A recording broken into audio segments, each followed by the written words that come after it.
My name is Esther Nakajubi, Managing Director, Kasanji Practical and Demonstration Farm.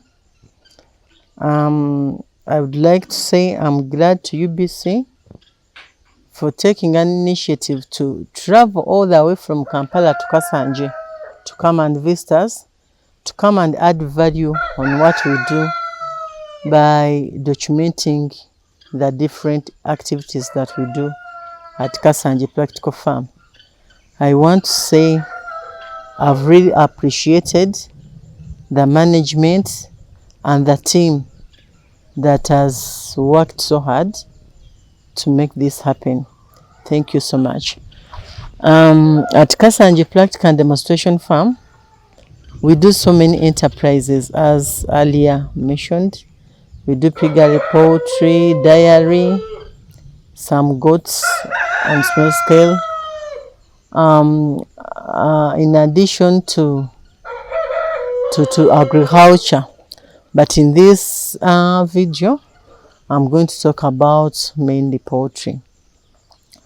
Earlier on, we saw that we constructed a structure which is housing both birds and pigs. Down is pigs and up is birds. And these birds and the pigs do not mix at any extent, not at all. Even somebody who works in birds does not get anywhere in contact with the pigs, and the person working in pigs does not get anywhere in contact with the birds, but it's the same roof. So that's how we made it to show people that you can even do farming in a small piece of land. You don't have to be with a very big piece of land to do farming. You can still do farming where you are. So here I'm basically going to talk about poultry. That structure I've talked about, we keep parent stock, an imported parent stock of broiler. And this imported parent stock, we reared it and raised it to give us eggs, which eggs we hatch to get chicks that we sell as the old chicks.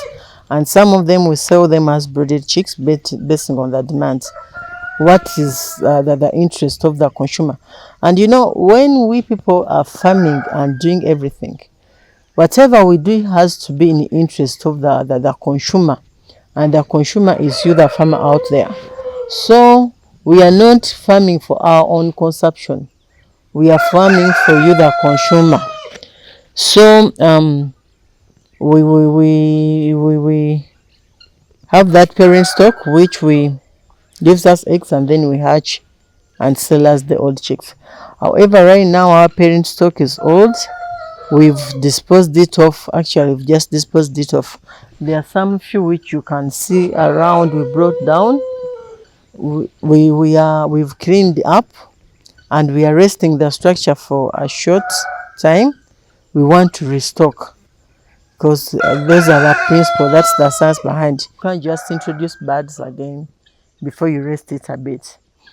So for the case of poultry, apart from keeping the parent stock, we also keep guinea fowls. Guinea fowls, you can see them. And what is good enough, where I'm seated is the paddock for the cattle, is where the zero grazing unit for the cattle. Because we paddocked it, we have some guinea fowls there. We have some turkeys. There are many. Most of them are hatching. We have some turkeys. We have ducks among the species we are keeping. We have ducks in big numbers. We have guinea fowls. We have turkeys. So we sell all these enterprises. And you might ask, why are we keeping all these different species of birds or poultry? The purpose is that they complement each other. And the other question somebody might ask, why are you keeping, and we have also local chicken, sorry, I forgot that. And you might ask, why are you doing all this and yet you're keeping a parent stock? A parent stock is within the pig premises. It's very, very confined there. and even it's fenced off, and the biosecurity there is very very strong, that nobody can walk in anyhow.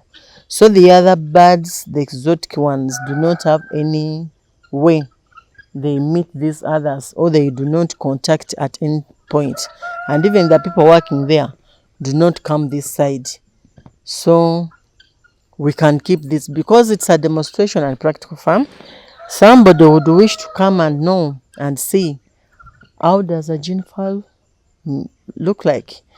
We have some kind of agro tourism that they at times they used to ask the children. These children have grown in flats. They ask them how a bird looks, how a chicken. A chicken is raised from fridge. They know once you want chicken, you go to the freezer. Once you want chicken, you can do this. So those such children get chances, they come here. At times, parents give us their children during holidays. They stay with us sometimes to impart skills in them, agriculture skills in them. So you train them, they understand, they get a chance to see how a gene fowl looks like, how a turkey looks like, how a duck looks like, the behavior of a duck, the behavior of a gene fowl. So all these really happen, and they are really so good. And for even adults, this is agrotourism, and you can really you enjoy it. As you saw at the beginning, we had some ducks, we had some turkeys. There were over 20 turkeys, the young ones, the ones that they had just hatched. So we synchronize, we raise them. Once we get those young ones, we raise them.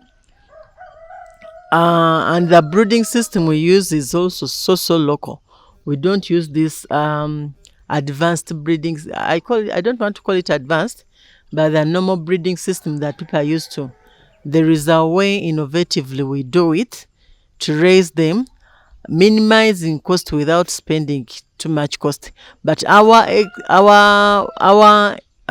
input in the brooding of these birds is our concentration, energy, and giving them time. Because the way we do it, we give them too much time, we put in energy, and we also concentrate in doing it. So the way we do it is actually he watched some of them. How we do it from there, and in night we provide some warmth using very hot water and everything. So and then the birds grow so well, the gene fowls grow so well, the turkeys grow so well, and then we are able to increase them in number. As we leave the other mothers sitting on eggs and doing other things to make sure that we get more, we keep them active in laying eggs and hatching. That's what we want from them. But the brooding and raising them up is ours. And we can ably, or we can really do it so well and get results out of that. So the other issue we do, but we also do, despite the fact of the local chicken, the way we maintain the exotic birds, the parent stock, the proper vaccination schedule, which is known to everybody, we also do it for the local chicken. Because if you don't do the proper treatment for them, the chances are high that they can harbor or they can get infected and then infect your exotic birds. If not, they can harbor infection, which can let alone affect the other exotic birds when you bring them on. And even for them, they can also die when they get infected. So what we usually do is to we also vaccinate them against the diseases that are vaccinatable. For the case of ducks, we are usually very careful because ducks, yes, they like water. We've got a fish pond that we established there. The ducks want water, and if you find them swimming, and they usually hatch many ducklings. So you find them swimming, and it's very lovely. Even the older ducklings can swim so well, and it's very interesting. But they can survive there. But in case rain gets them outside and it rains on them, they can all die. They are good. They like water. They can swim, but rain kills them.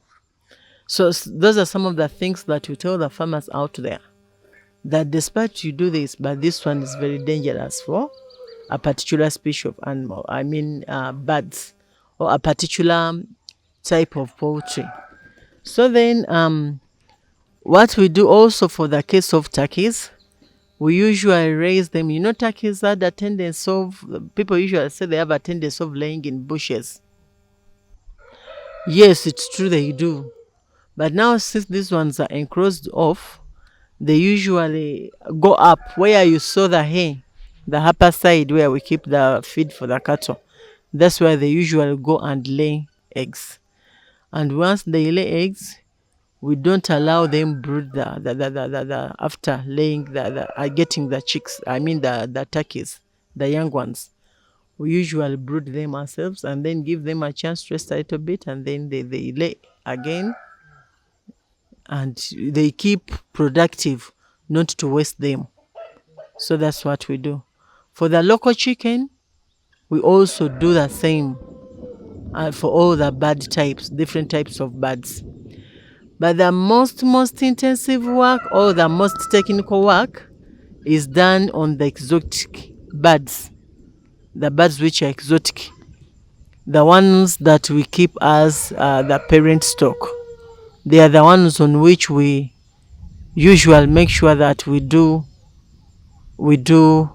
proper intensive management. We put into consideration the breeding procedures. Now, those ones we do them in a very technical way. Even these ones, the local ones is technical, but the others we follow all the technical procedures. How do you brood? We feed them. Even for these local ones, the ones we are brooding, we start with starter, chick starter. We start them on the starter mash, and then as they grow, we change on the growers and then release them to feed on their own. We usually don't keep them housed forever.